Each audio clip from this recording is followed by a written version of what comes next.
Hey, yo guys, how are you doing? I hope you're doing great.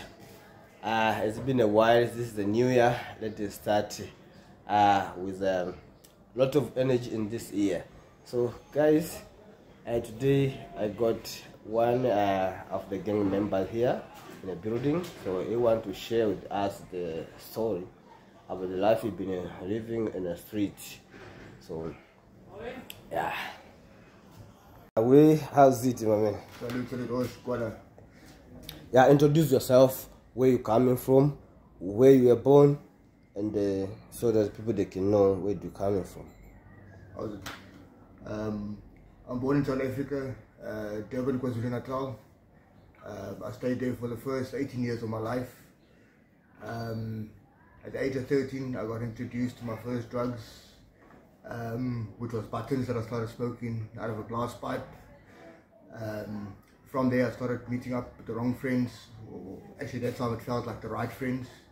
I was still attending school that time, so I was actually a nerd at school all my years.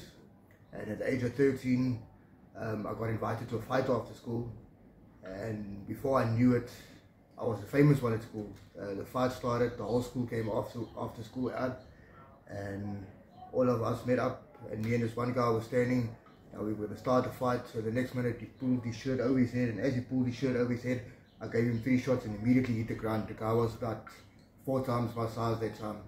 He was a matriculant and I was only in standard 6.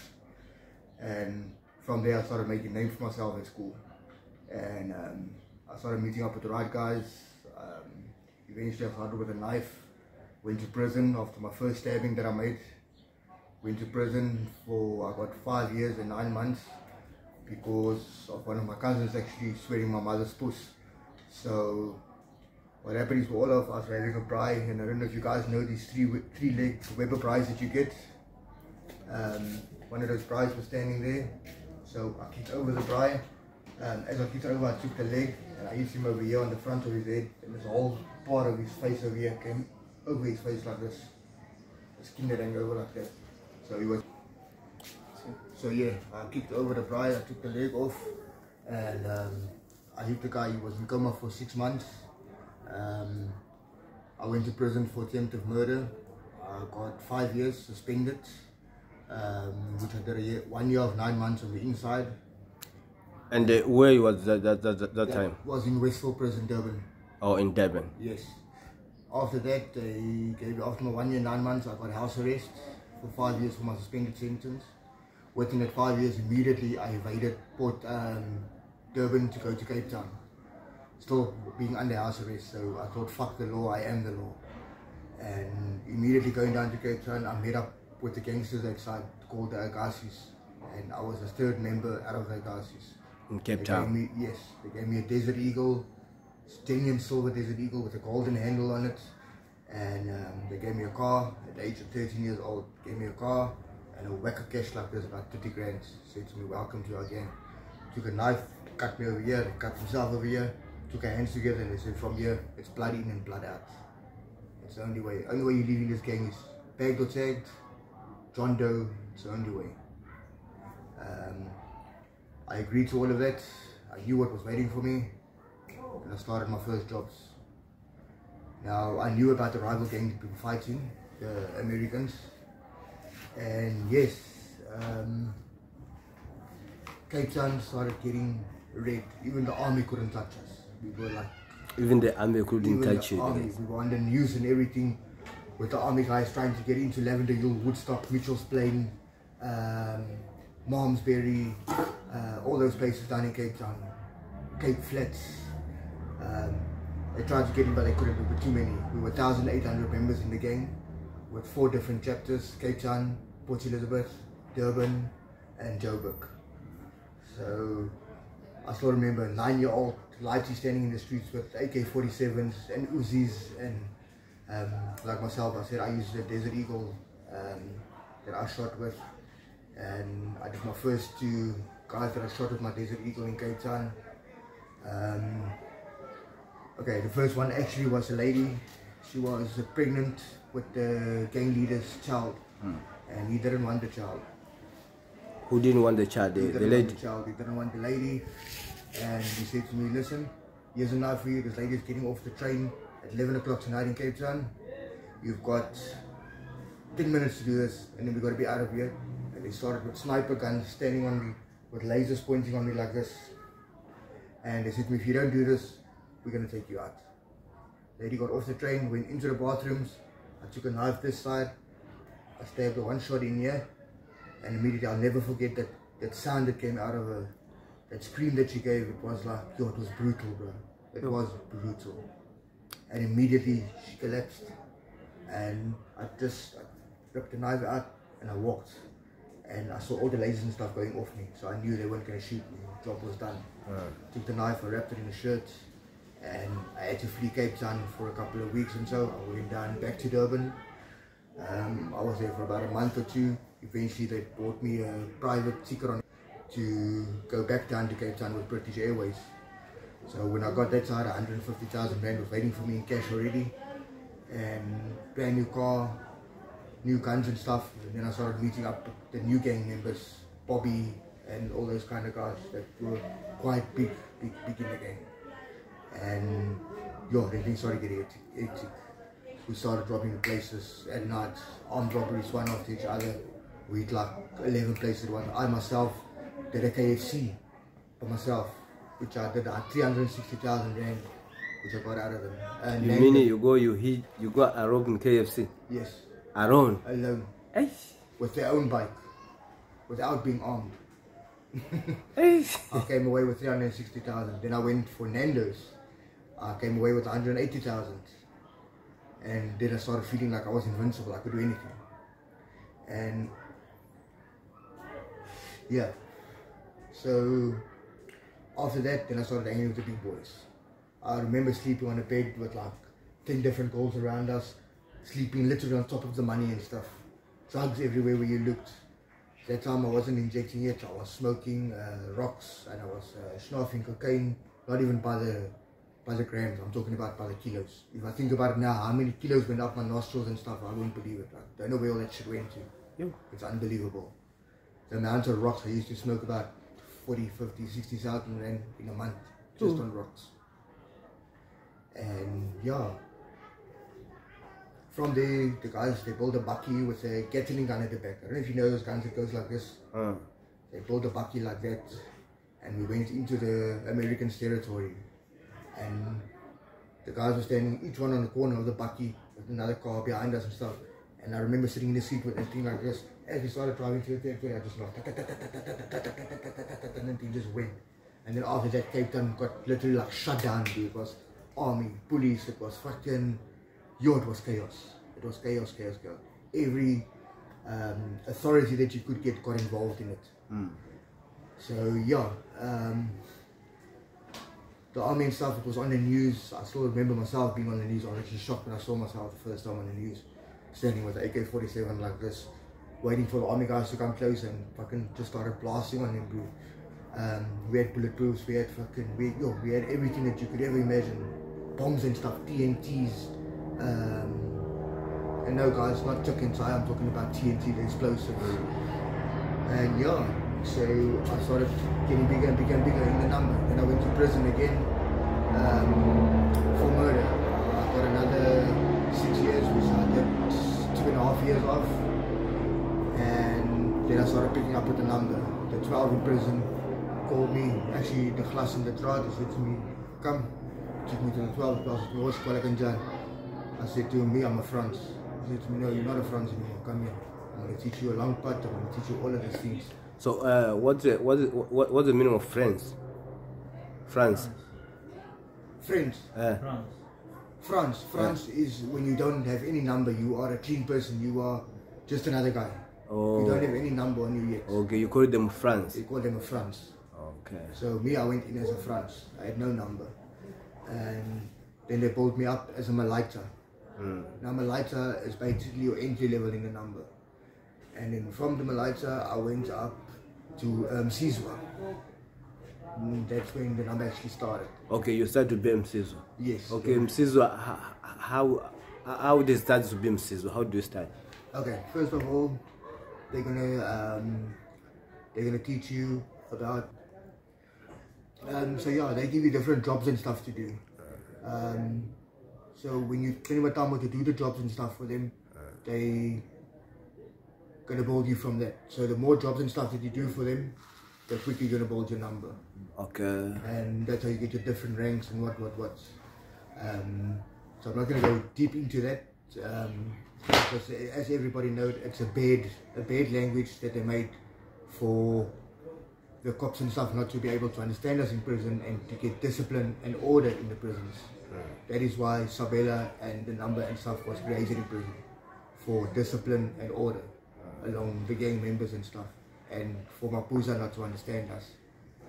So yeah, I built up myself quite high in the number. I became a draad 2 which is a Bloedrooi manskap. Yeah, it's basically a Kappadine on the line. So yeah, that's as far as I went. And yeah, from there I went out. I ended up on streets. My parents didn't want anything to do with me. I started using more drugs, different type of drugs. And then I started with heroin, with a needle. Me and my wife, I was married for 8 years.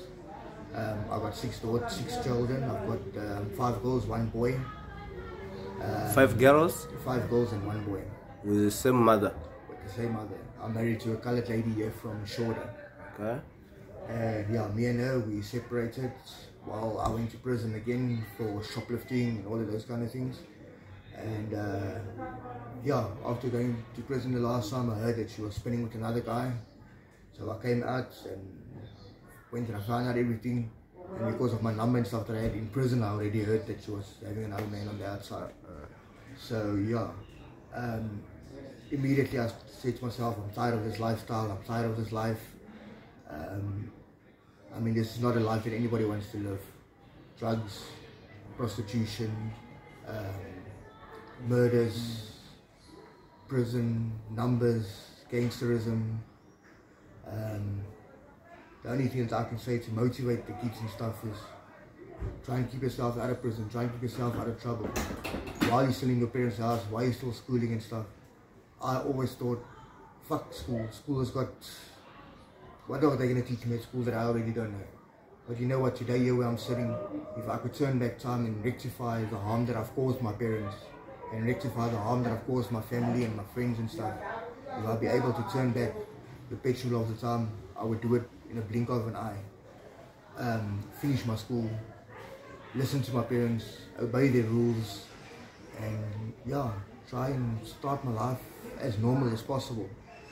So yeah, like I was busy saying, so with my life, while my wife left eventually and I lost all my kids, I was actually a millionaire in my life once, and then again a millionaire twice, which I lost all the money because of my first wife.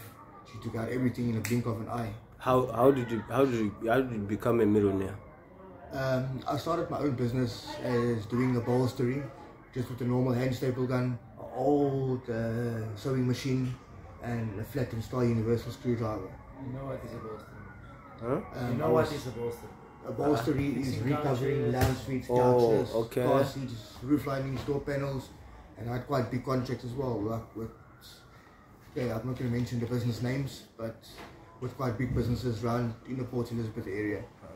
And yeah, within the first 2 years, I checked my bank account and I was already standing on 1.7 million.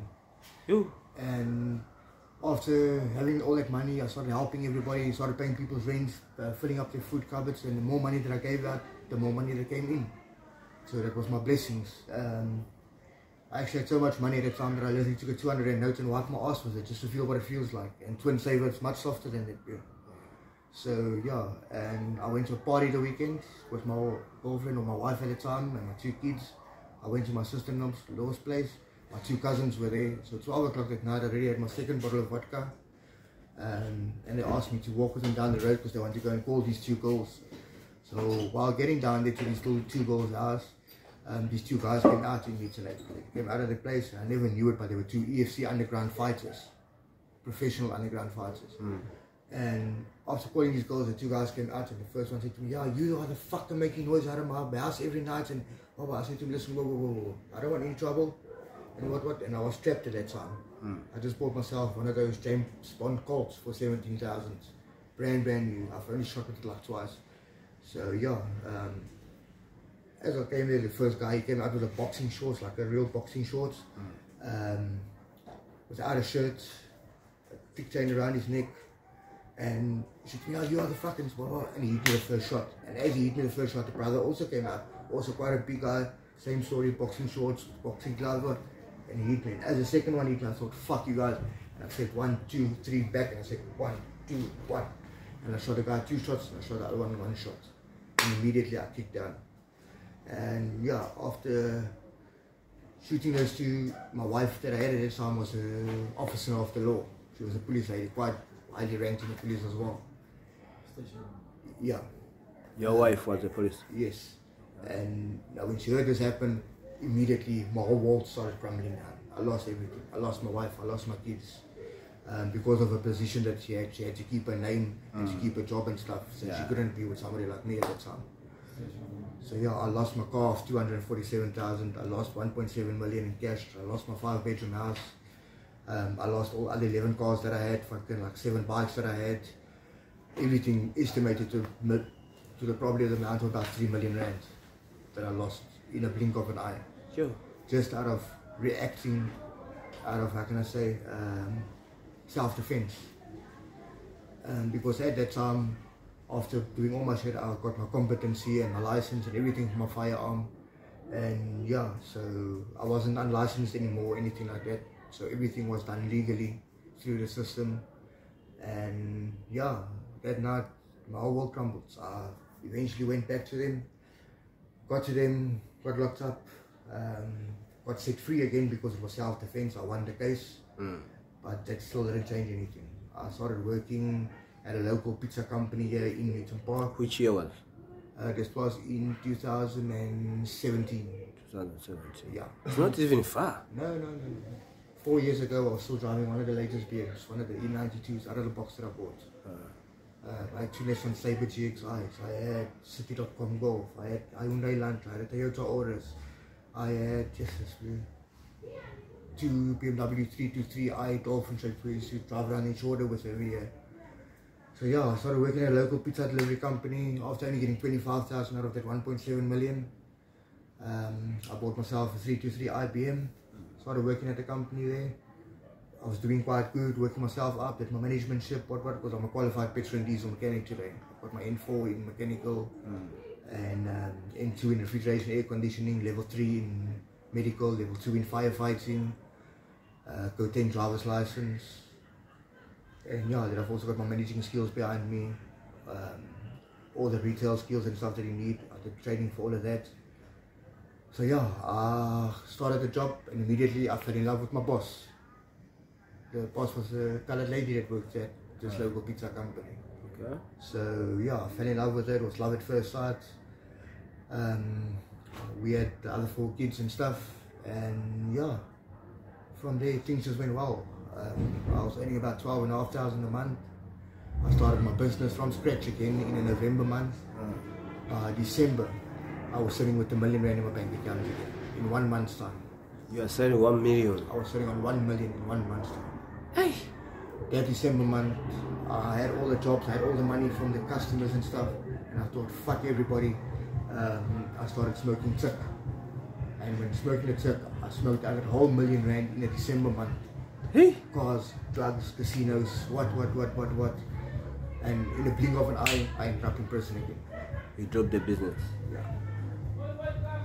So yeah, and that's how quickly you can lose everything, guys. It's literally in the blink of an eye, a pull of a trigger, a slip of a finger. Yeah, life is not a game, it's a gamble. It's like playing chess. So what is make you go into drugs? Honestly, I was bored with the people, the lifestyle. It looks like me, like everybody's abnormal on the outside and I'm the normal one. But actually it's not like that. They are actually living the people, the normal life. I wasn't for the routine every time. I don't want to have that routine. I wanted to, how can I say, I want to be different. I don't want that boring lifestyle. I don't want to wake up at 7 o'clock in the morning, have a cup of coffee, get in my car, go to work, listen to a fucking boss carrying on the whole day, and then coming home at night, taking a bath, having a plate of food, sitting with my wife at the table for like 10 minutes and what. and then go to bed, and tomorrow morning I just do the same thing again. I don't want that lifestyle. I wanted to be free. I'm a free spirit soul. So you wanted to be free in this kind of life that you are living right now? Yes. I didn't want any things holding me back. I wanted to do whatever I wanted to do. I wanted to be my own boss. I didn't want to listen to... But you are boss already? Yes, I was a boss twice and I fucked it up. And out of that I learned the only thing that I can say is treasure the things that you have. Drugs is not always the option to get out of it. Feeling abnormal and bored in the society, it's a normal thing. Trying different things is a normal thing. But that lifestyle, having that routine in your life, that's actually what God wants for you as well. It's actually written in the Bible, in the laws of attraction, the laws of the universe. It's written there. You've got to work, you've got to have children, you've got to settle down, and you've got to have a lifestyle. You've got to have that routine in your life. Otherwise, you're never going to get anywhere in life. So yeah, like I said, like from now, I'm actually trying to get clean off the drugs. It's slowly in progress, but yeah, here where I'm sitting today, I'm still using the needle, I'm still spiking up, still using heroin. We're using this one to try and avoid the cravings of heroin. Yeah. Oh, that is a medicine that you are using just to quit the... Yes, to help the withdrawal, because you know heroin is the only drug that gives you withdrawals. Yes. If you don't use it, rather you get pains and cramps and whatnot.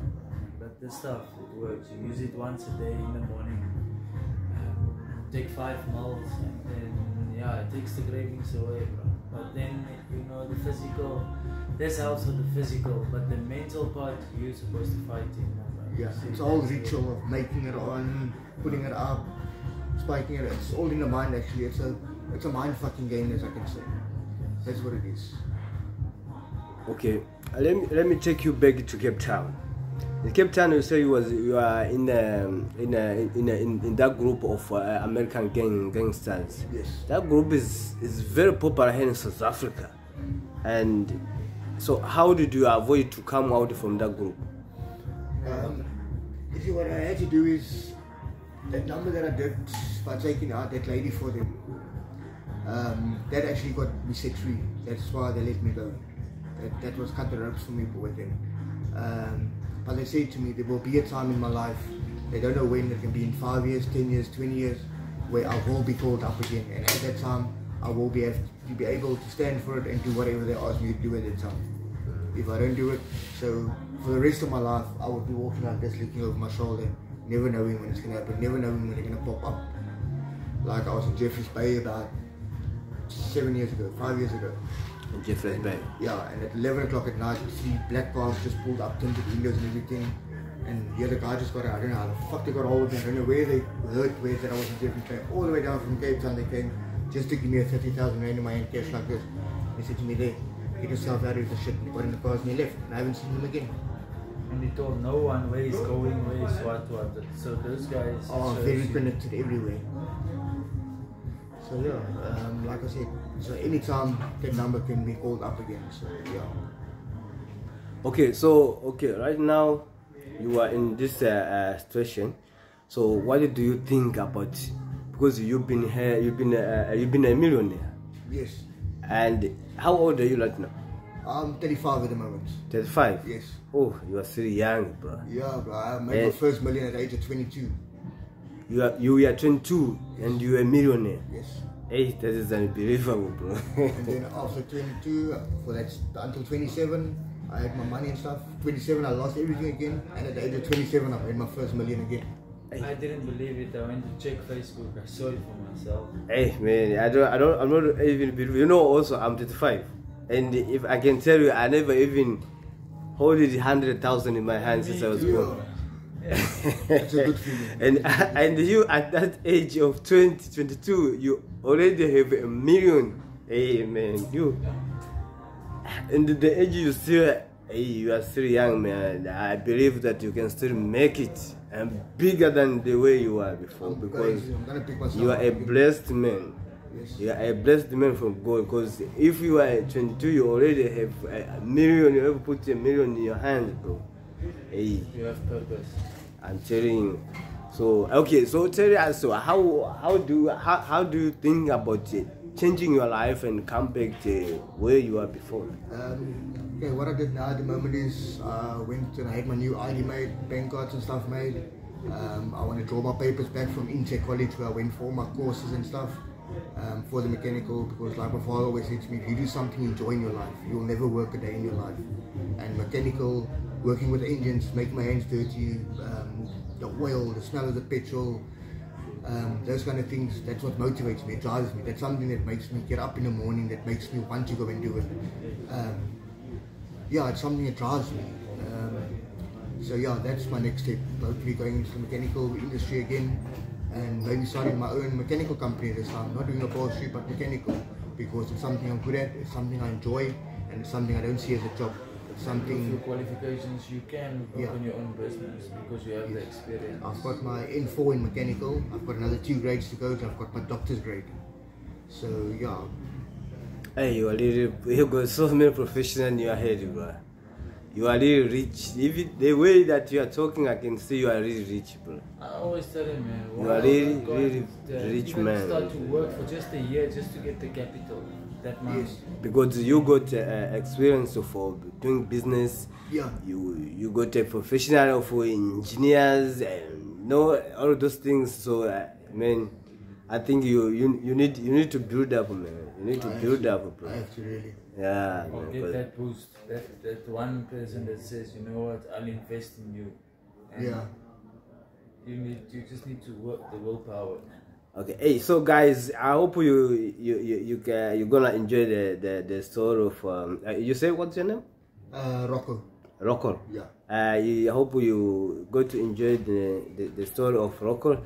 The guy, hey, is very talented, man. He's very talented. So everyone going to enjoy this story of him. So make sure you subscribe to the YouTube channel. So he still got more things that to say, so that you can enjoy.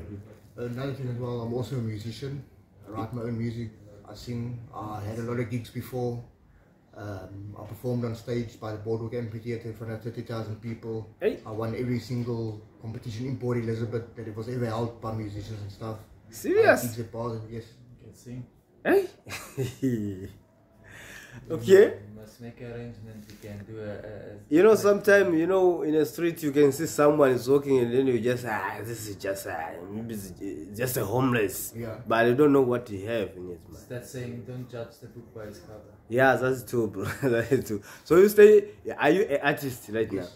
Do you have some song that you've been wrote before or you have in your head? Yes. Okay, just give us some.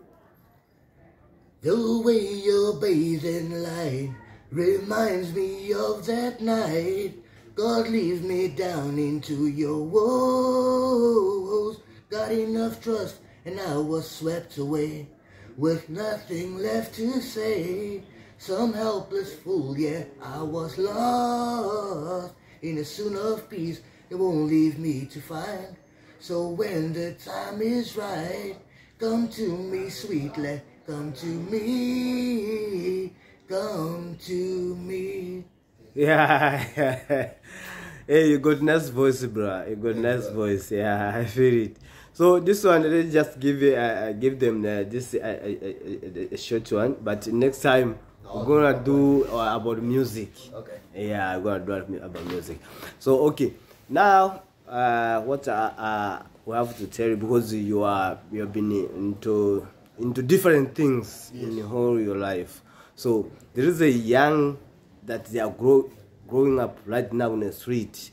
I can see so many young from age 8, 10, they are dropping school, they are entering into those things, smoking, you know, like this kind of boys, see, this age. So you need to like give them a message that's gonna motivate them not to go into the drugs and concentrate to the school. You know, education is the best. Or yeah, boys and girls. Look, I can tell you whatever I'm gonna tell you now, and I can tell you to stick in school, I can tell you to listen to your parents, I can tell you obey to the rules and stuff. But I know, still deep in your heart, there are going to be guys and girls that's going to go out there and still go and try things their own way and try and do things different than what I'm going to tell you today. The only thing I can say, guys, is while you have the time with your parents, while you're still in school, while you still got a roof over your head, try and listen to the rules, obey to them, stay away from the drugs. Experiment, but do it in a discipline, in a type and order where you know you're not going to lose yourself. Trying something once, it's not going to get you addicted to it. It's not going to get you hooked on it. But there can be one time, just too many. It can be the second time, and you're hooked. Your whole life's going to crash down. You're going to lose everything you got. So all that I can say is, guys, there's nothing wrong with experimenting, but do it in such a manner where you know you're not going to lose yourself, you're not going to lose your family, you're not going to lose your friends, you're not going to hurt the people around you, you're not going to go out there stealing, ending up in prison, joining gangs, and wasting your life. I mean, our lifespan these days, like the Bible says, is only 70 years. I'm 35 already, so I've only got another 35 years to go. And yeah, I've experimented, I've done some crazy shit in my life, but all that I can say is, come on guys, try, just try. 18 years in your life, try and obey the rules of your parents, try and stick in school, see what you guys can do. Love you guys. Yeah guys, I hope you're going to enjoy this story. So make sure you subscribe to the YouTube channel. This is 2025 guys, 2025. So we need to start with the energy. You need to subscribe so that the channel can grow up, we can grow together, we can build this family together guys. I hope you're going to enjoy. Thank you so much. Yeah, we're gonna meet to our next video. Love you all.